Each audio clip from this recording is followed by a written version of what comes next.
You can roughly locate any community in the world, somewhere along a scale running all the way from democracy to despotism. One to the democracy end, another somewhere in the middle, and a third. Let's find out about despotism. This man makes it his job to study these things. Well, for one thing, avoid the comfortable idea that the mere form of government can of itself safeguard a nation against despotism. Germany, under President Hindenburg, was a republic. And yet in this republic, an aggressive despotism took root and flourished under Adolf Hitler.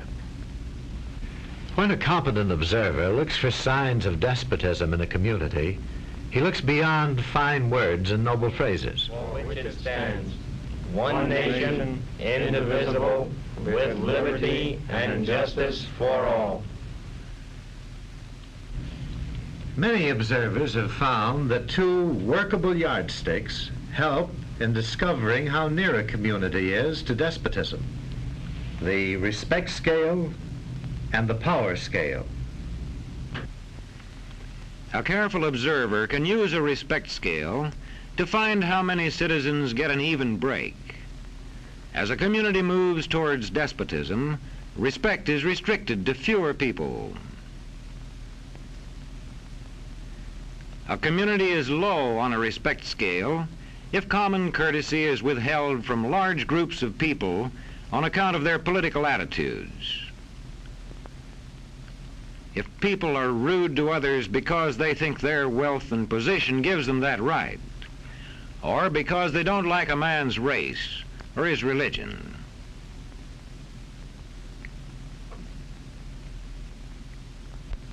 Equal opportunity for all citizens to develop useful skills is one basis for rating a community on a respect scale. The opportunity to develop useful skills is important, but not enough. The equally important opportunity to put skills to use is a further test on a respect scale.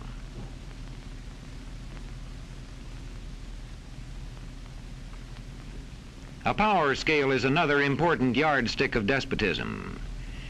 It gauges the citizens' share in making the community's decisions. Communities which concentrate decision-making in a few hands rate low on a power scale and are moving towards despotism.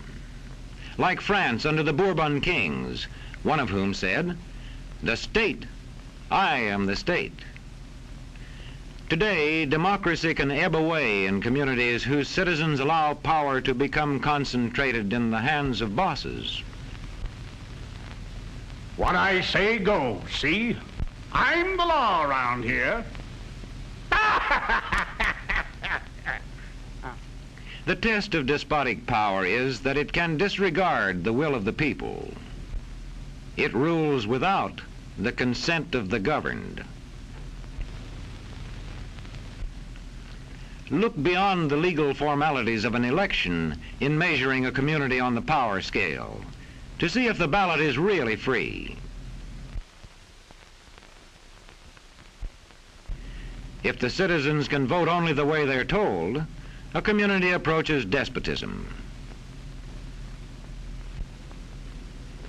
When legislatures become ceremonial assemblies only and have no real control over lawmaking, their community rates low on a power scale.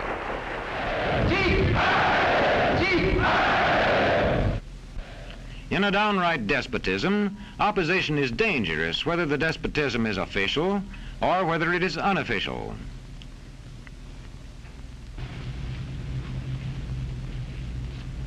The spread of respect and power in a community is influenced by certain conditions, which many observers measure by means of the economic distribution and information scales.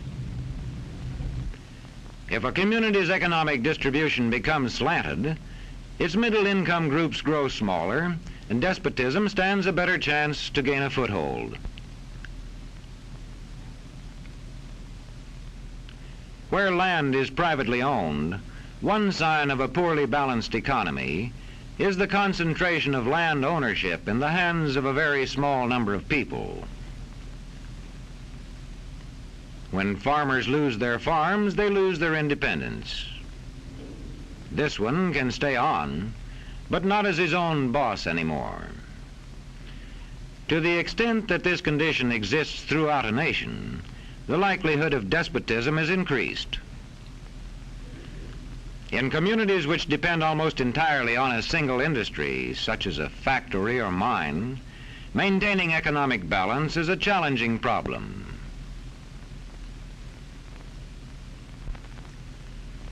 If this condition exists over the nation as a whole, so that the control of jobs and business opportunities is in a few hands, despotism stands a good chance.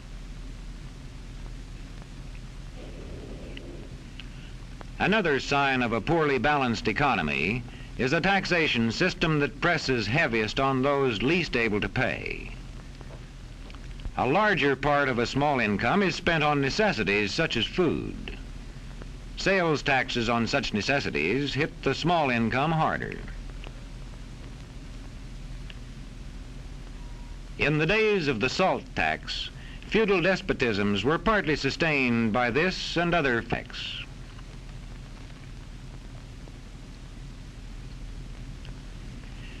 A community rates low on an information scale when the press, radio, and other channels of communication are controlled by only a few people, and when citizens have to accept what they are told.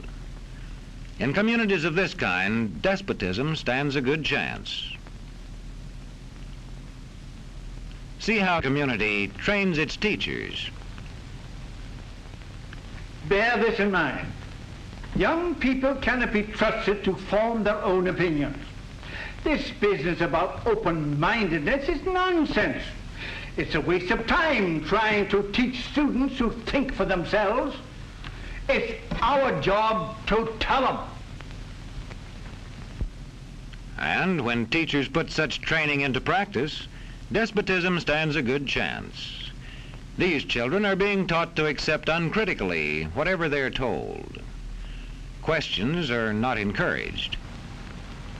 How can you ask such a question? Have you got a textbook? Yes, ma'am. Does it say here that our law courts are always just? Yes, ma'am. Then how dare you question the fact? Sit down.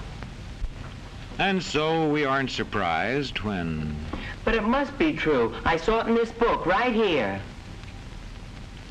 And if books and newspapers and the radio are efficiently controlled, the people will read and accept exactly what the few in control want them to.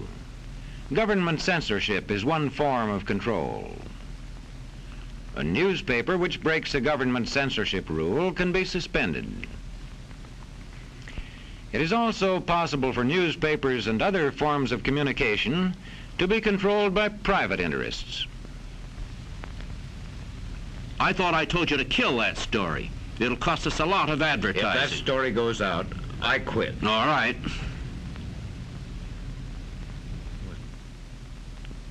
What sort of community do you live in? Where would you place it on a democracy-despotism scale? To find out, you can rate it on a respect scale and a power scale. And to find out what way it is likely to go in the future, you can rate it on economic distribution and information scales.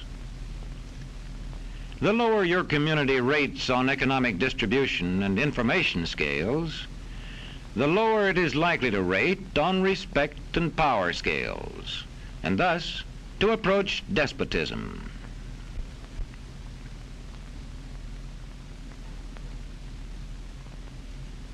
What happens in a single community is the problem of its own citizens.